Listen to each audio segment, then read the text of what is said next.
बंधुगण आज आमे जानिबा घरे काच भांगीगले मिले केउ संकेत जानिबा यह शुभ संकेत ना अशुभ संकेत।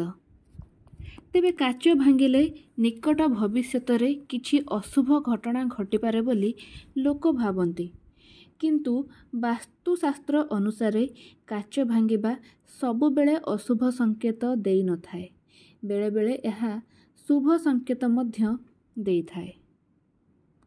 तेबे चलन्तु जानिबा जे घरे काच भांगिबा शुभ ना अशुभ, किंतु ता पूर्वरु माँ लक्ष्मींकर सच्चा भक्त माने कमेंट रे निहाती भाबरे जय माँ लक्ष्मी लिखंतु, जहा द्वारा माँ लक्ष्मींकर कृपा आपणक उपरे सबु बेले रहिबो। जे माननकु भिडियोटी भल लागिची भिडियोटी को लाइक एवं शेयर करंतु, एहा सहित आम चैनल को निहाती भाबरे सब्सक्राइब करंतु।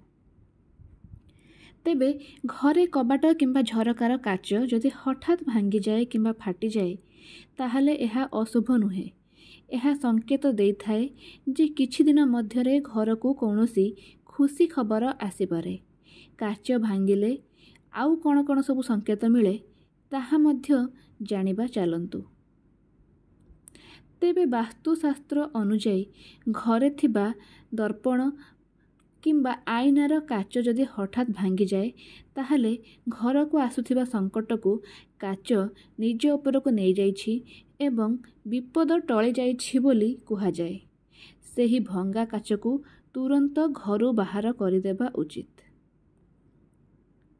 वास्तुशास्त्र अनुसार घरे जदि हठात काच भांगी जाए ताहले एहार अर्थ हैला कौनसी पुराना विवाद समाप्त होई पारे।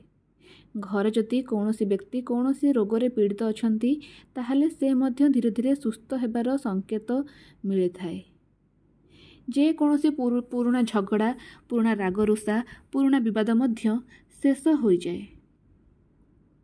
वास्तुशास्त्र अनुजाई दर्पण किंबा आईना किनिबा बेले किछि दिग प्रति दृष्टि दियंतु। घरे गोल किंबा अंडाकार आकृतिर दर्पण रखंतु नाही। एही भली दर्पण घरर सकारात्मक शक्ति को नकारात्मक शक्ति रे बदलाई देई थाए। सेथिपई जेते दूर संभव चारिकोणिया आकृतिर दर्पण घरे रखंतु।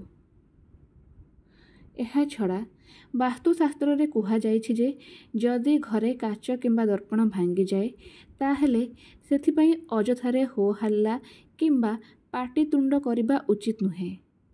पार्टी न करी चुपचाप से ही भंगा काच को सफा करी घरु तुरंत हटाई देबा उचित।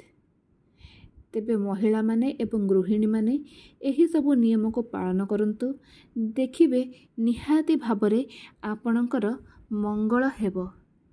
माँ लक्ष्मी समस्तंकर मंगल करंतु।